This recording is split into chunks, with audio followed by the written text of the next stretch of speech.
probably freaking out. It's a week before Valentine's and you're expected to make something romantic, and I'm like going, no, romantic food. I hate it. I am the Scrooge of Valentine's. I hate Valentine's. But for you guys, I've come up with the cheesiest kind of romantic recipe you can have. Some cheesy gourgere hearts. So gourgere are basically choux pastry with some cheese in it. And it's not a difficult thing to make. You need to heat up some milk. I've got full fat milk here. The same amount of milk to water. Very important, if you ever do choux pastry, weigh your ingredients. You don't weigh them, it's going to be a disaster. And we don't want your boyfriend or girlfriend breaking up with you. So I'm just going to let this come to a simmer. I'm going to add some salt, a little bit of sugar, so just a pinch. So this pastry here, the choux pastry, you could make sweet or savoury. So this is the same technique you would do if you were making eclairs, chouquettes, croque en bouche, so the big tower with the little buns, religieuse, anything choux pastry related, do the same technique. If you're doing it sweet, you just don't add the cheese.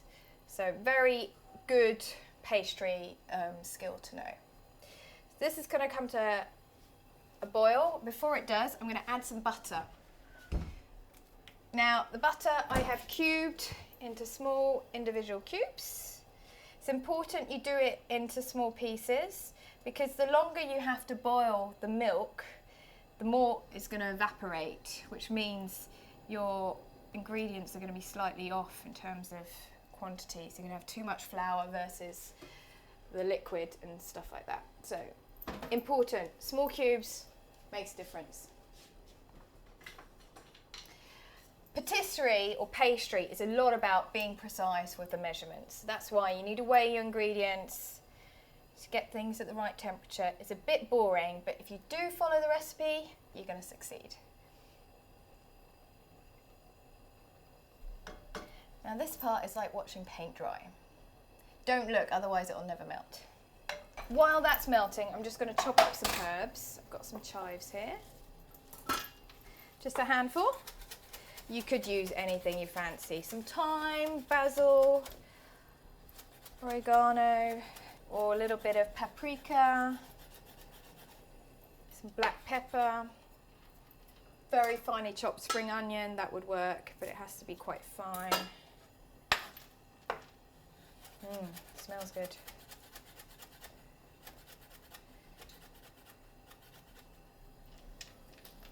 It's almost melted. You want a little bit of a bubble going on before you add the flour.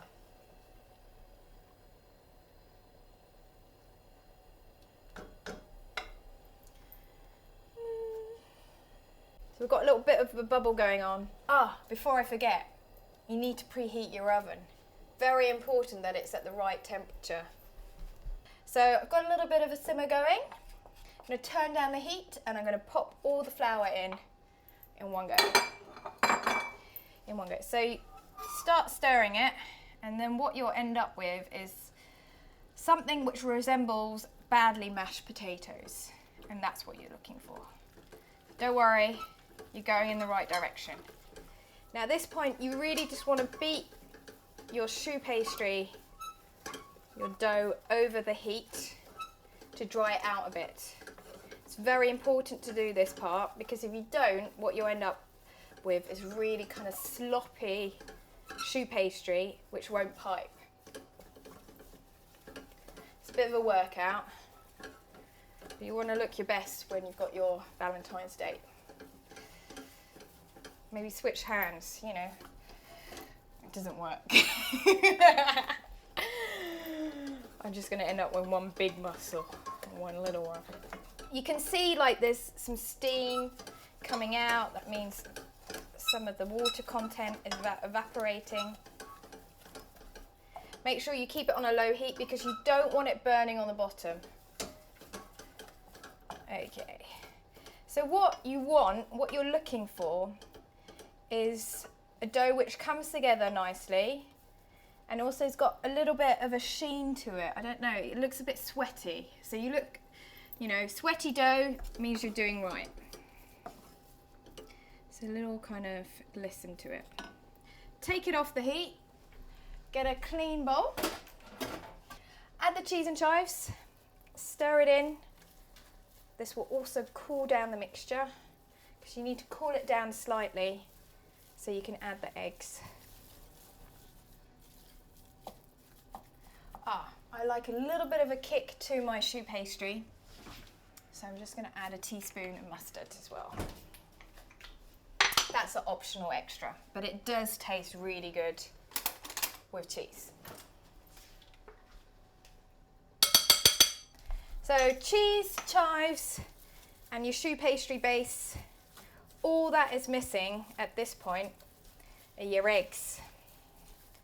Now, if you're very lazy, you could do this part in a mixer. So you put this in the bowl, put a dough hook in there, then add one egg at a time and let your mixer do the work. Otherwise, you're just gonna have to do it the old-fashioned way by hand. So you incorporate one egg at a time, and what happens is it kind of separates. Looks like, oh no, I've done it wrong. But don't worry, it's okay. You just have to keep on mixing it, and what happens is the dough absorbs the egg. And at this point, you can add the next egg. I'm using medium-sized eggs here. If you're going to use bigger eggs, then probably 3 will be enough. If you add too much liquid eggs, then you'll end up with a really runny choux pastry, which means you can't pipe it properly. It's important you incorporate the eggs while the dough's still warm. It's very hard to incorporate the eggs when the dough's cold. So don't go away and answer the phone or, you know, surf the internet or something like that. Check out some YouTube video. Concentrate on your choux pastry. Okay, next egg.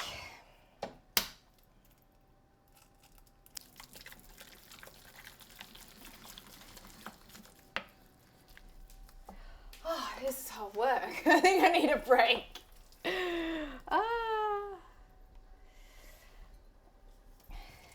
So what you're looking for is a dough which kind of holds its shape on the spoon, but is a little bit floppy.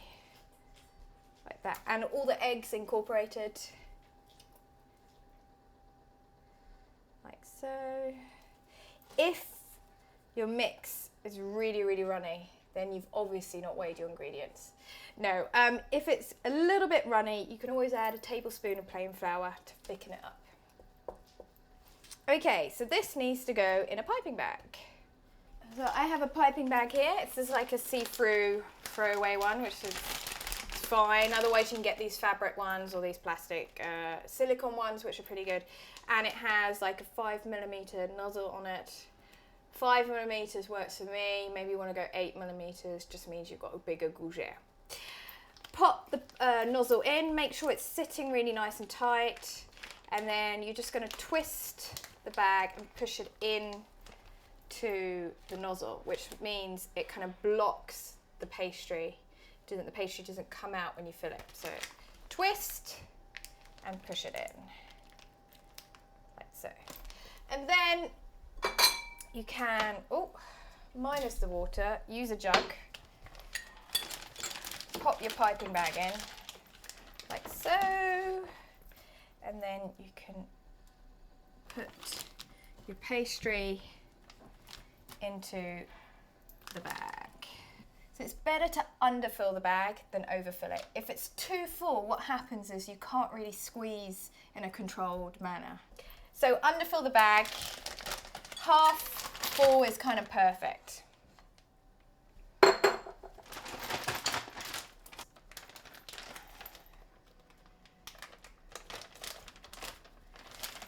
Scrape any bits, push it down like so. Twist the top so nothing comes out on the end. then you can, so it sits nicely in your hand, and then you wrap the end with your thumb, sits in your hand, and then you just squeeze here. That's the way you should hold a piping bag. None of this funny, I don't know, whatever you come up with. So I'd go with this way. That's how I learnt it. That's what works for me. Okay, piping bag ready to go. I have some baking trays. Oh, baking trays lined with baking paper. Now, a little tip is to use some of the dough here, like just a tiny bit, to stick down the piece of paper, because otherwise the piece of paper just flies away, well, flutters in the oven. Okay, so the way to pipe, so straight, and then you press, get a nice ball, and then you can do a little swiggle, or you can just go like this, press. So what you're doing is this kind of rounded motion, like Karate Kid. Swipe on, swipe off. So you're swiping off at the moment. You're swiping off the excess dough. Okay, so that's how you pipe gourgere. So this is the romantic version. So, blob, elongated, and what happens is when they rise, they'll grow together. Isn't that kind of romantic? Two gourgeres become one. Oh my goodness, awful. Anyway, so that's my romance. Make sure you leave 2 fingers space between each gourgere because they puff up and otherwise they will stick together. And then, if you've got these little sticky up bits here, you can just wet your finger and then gently just tap them in. The reason why you want to tap them in is because they end up burning otherwise.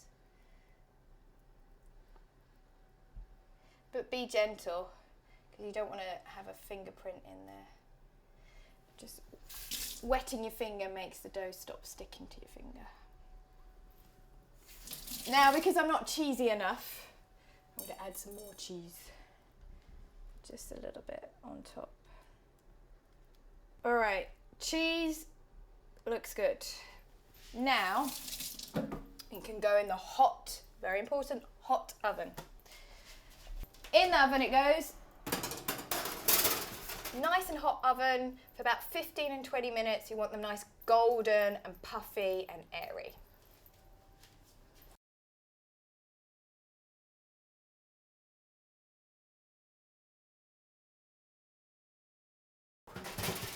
Ooh! Look at them. So they've puffed up. These are the traditional gourgere. As you can see, you've got nice golden crisp bottom. And the hearts. Ooh, very hot. So yeah. Isn't that romantic? Well, if you don't find it romantic, it tastes pretty good. Actually, not pretty good, it tastes amazing. Hot gourgere, they're best when they're out of the oven. If you want to make them in advance, you can make them a couple hours in advance and just warm them up at about 150 degrees for about 5 minutes in the oven. Oh, isn't that cute? Perfect way to start a romantic meal. Maybe I'll save that for the end. Oh, and don't forget to subscribe. If you're into romance, you know, next week I'm going to have another romantic recipe because I know you're all loved up out there. No, I have a quick and easy recipe to do for a romantic dinner. They've puffed up perfectly. Those 3 thermometers were worth it. My cheesy little gourgere hearts, perfect way to start off a romantic meal. Or just eat them all yourself.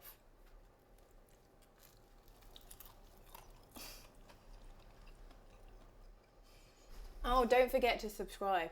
I always forget this. I get distracted and then I just start eating and I'm like, don't forget to subscribe and like this video. I need you out there, otherwise I'll stop making them because nobody's watching it. Anyway, I will continue to eat these.